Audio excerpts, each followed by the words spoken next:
మన పురాణాలు మనం ఎన్నోసార్లు విన్నాము. కానీ ప్రపంచంలో ఉన్న వేరే పురాణాల గురించి ఎప్పుడన్నా విన్నారా? ముఖ్యంగా అత్యంత అద్భుతమైన కథలతో నిండిన గ్రీక్ మిథాలజీ గురించి ఎప్పుడన్నా తెలుసుకోవాలి అని అనుకున్నారా?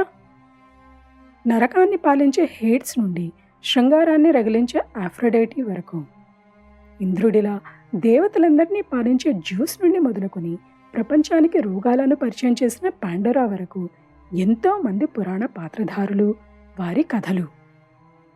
మీకు వినే ఇంట్రెస్ట్ ఉంటే నాతో కలిసి ఈ పురాణ ప్రపంచంలో మనగండి. తేలటం గురించి తర్వాత ఆలోచిద్దాం. కొన్ని వేల సంవత్సరాలకు ముందు విశ్వమంతా నిశ్శబ్దం, నిశీధి తప్ప ఏమీ లేని శూన్యంతో నిండి ఉన్న సమయంలో హఠాత్తుగా ఒకరోజు నేల, గాలి, సముద్రం ఏర్పడ్డాయి. కానీ వాటికి ఒక గతి, గమనం అనేవి లేవు.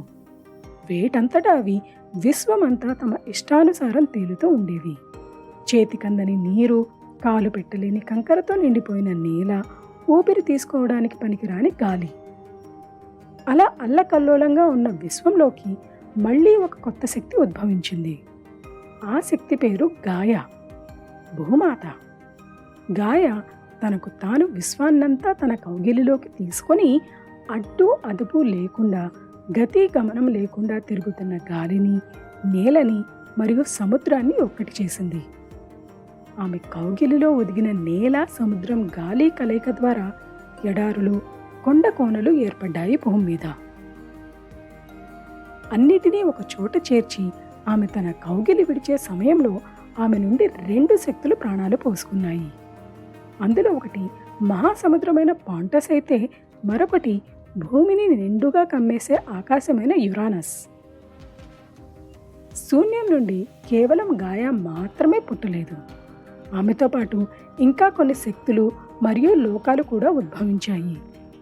అలా సృష్టించబడిన ఒక లోకం టార్టరస్, అంటే నరకలోకం. మరొక శక్తి యూరోస్, ప్రేమ. మనకు మన్మధుడు ఎలాగో గ్రీకు వాళ్ళకి యూరోస్ అలా. తర్వాత శూన్యం నుండి ఉద్భవించింది రాత్రి. ఈమె మరొక శక్తి రూపం. రాత్రితో పాటు సృష్టించబడిన మరొక శక్తి ఎరబస్.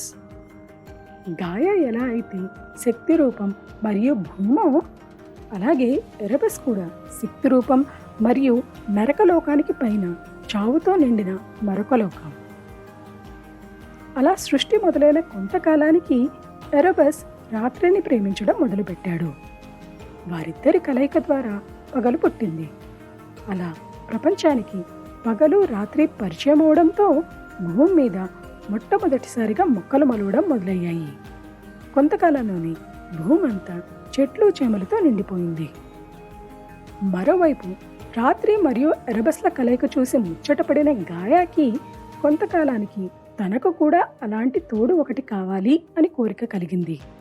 దాంతో ఆమె తన సృష్టిలో ఉన్న శక్తులన్నిటి గురించి ఆలోచించింది.